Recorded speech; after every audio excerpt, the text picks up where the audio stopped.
So a copy of Marvel vs. Capcom 1 for the PlayStation 1 was just sold at auction for $48,000. Which is absolutely insane because the video game market is obviously being perpetrated by scummy rich insiders who are trying to disrupt the hobby by overvaluing graded games to an ungodly amount just to make a quick buck before the bubble they themselves created bursts. Cause I mean, I have two literal Japanese candy cabs running the original Marvel vs. Capcom 1 arcade board, and the price of these isn't even equal to 1/10 of $48,000. But this auction really got under my skin. Not just because it's stupid for a game to sell at this price. I was actually more annoyed because the PlayStation port of Marvel vs. Capcom 1 isn't even close to being arcade accurate. Most 2D arcade fighting game ports on the PlayStation 1 aren't very fondly remembered, as none of them came close to being arcade perfect. But Marvel vs. Capcom 1 on the PlayStation 1 is especially infamous, as in normal gameplay, you couldn't even switch between two characters, which was the game's entire gimmick.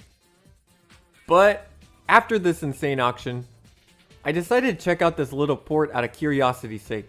And even though this port probably isn't the Marvel vs. Capcom 1 experience you're looking for, it still does have some very unique oddities and quirks that I actually find really cool. So let's go over some. First of all, let's cover what I just spoke about. This port isn't a 2v2 fighter under normal conditions. You fight a 1v1 best of 3 match where you and your opponent have stocks of life, much like Vampire Savior or Killer Instinct. To keep it a little authentic to the Marvel vs. Capcom 1 experience, each player still gets to choose a second character, but in the PlayStation 1 version, you get to choose between taking a partner hero or a special hero into battle.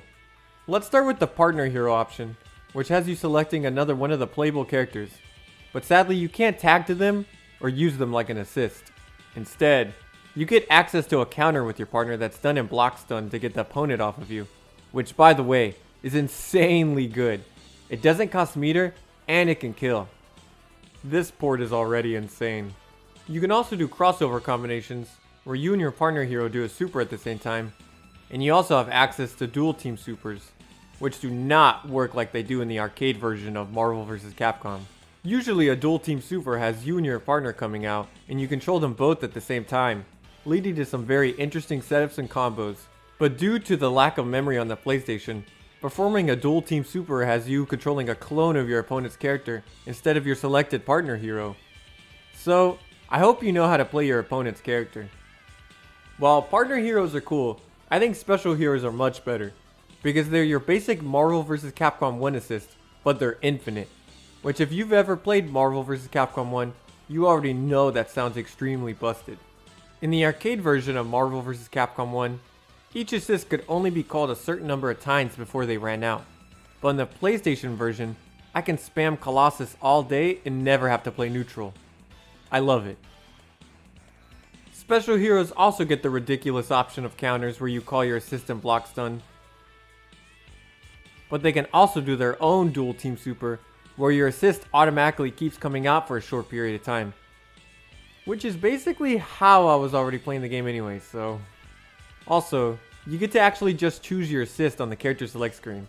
So now you don't have to look up the button combination of how to select Colossus every time you jump on this game like I do.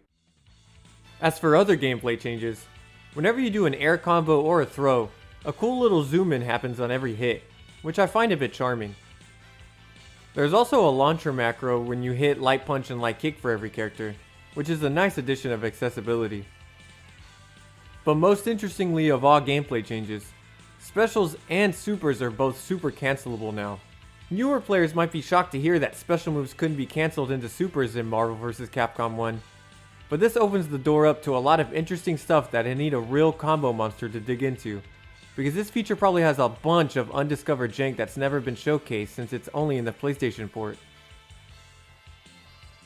But if you've already spent all your money on a $48,000 copy of Marvel vs. Capcom 1 on the PlayStation 1 and can't afford the real arcade experience you're itching for, there is the crossover mode just for you.